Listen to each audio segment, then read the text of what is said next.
Bienvenue à la série de balado-diffusion ou podcast portant sur la rhinite allergique. Dans cette série, nous passerons en revue le tableau clinique et la prise en charge de la rhinite allergique, ainsi que les stratégies permettant de favoriser l'observance thérapeutique. Nous espérons qu'après avoir écouté l'ensemble des podcasts, vous serez plus à l'aise de recevoir les patients souffrant de rhinite allergique dans le cadre de votre pratique. Cette série de podcasts a été développée par MD Briefcase grâce à un soutien sous la forme d'une bourse à visée éducative sans restriction offerte par Mylan. La série est disponible sur le site www.mdbriefcase.com. Les points de vue, informations et opinions exprimées dans le cadre de ces podcasts n'engagent que les individus qui les émettent et ne représentent pas ceux de MD Briefcase ni de Mylan. Ces podcasts ne constituent pas des conseils médicaux. Ils n'ont pour objectif que de renseigner et d'informer l'auditeur.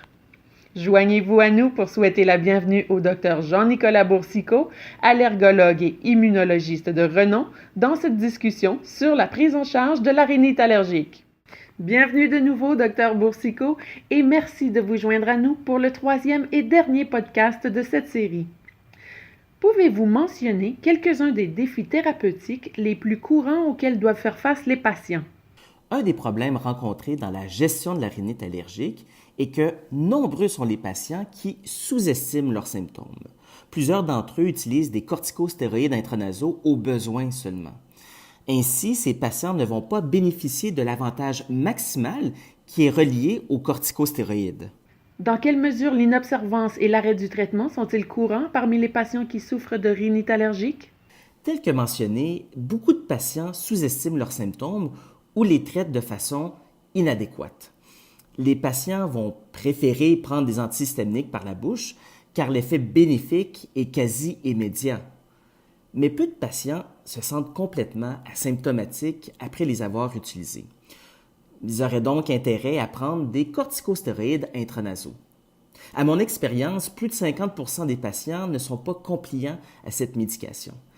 La thérapie combinée corticostéroïdes et antihistaminiques par voie intranasale apparaît donc comme une solution à ce problème, puisque l'effet bénéfique très rapide de l'antihistaminique topique va encourager les patients à prendre ce médicament, donc leur corticostéroïde par la force des choses, sur une base beaucoup plus régulière. Quelles sont les stratégies susceptibles de favoriser l'observance et la persistance médicamenteuse? Dans ma pratique, j'essaie d'évaluer l'impact des symptômes sur le quotidien de mes patients. J'utilise des questionnaires sur la qualité de vie afin de mesurer de façon objective l'ampleur de la répercussion des symptômes sur la vie de mes patients. Cela va m'aider à orienter la discussion et le traitement.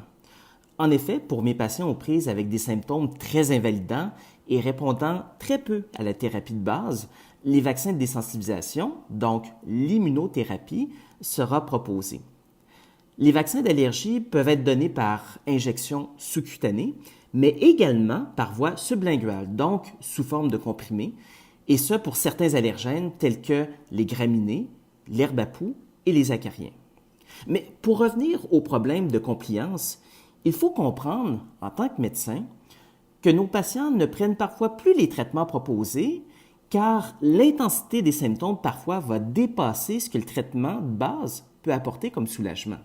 Dans d'autres cas, cependant, le manque de compliance découle du fait que les patients ne savent pas comment utiliser les médicaments prescrits. Le médecin devrait-il demander au patient d'amener le produit vaporisateur avec lui lors de ses consultations?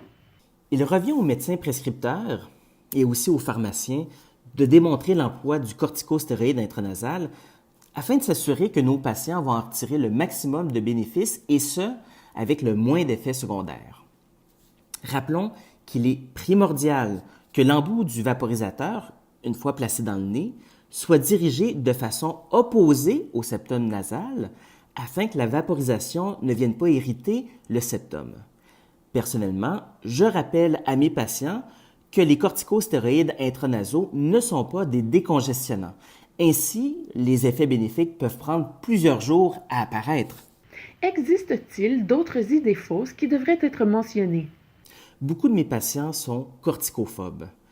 Ils vont croire à tort que le vaporisateur peut occasionner des problèmes tels que le glaucome, la cataracte, le diabète, l'ostéoporose. Ces problèmes médicaux peuvent résulter effectivement d'un emploi excessif de cortisone. Cependant, on parle ici d'une prise par la bouche ou par injection pendant plusieurs mois.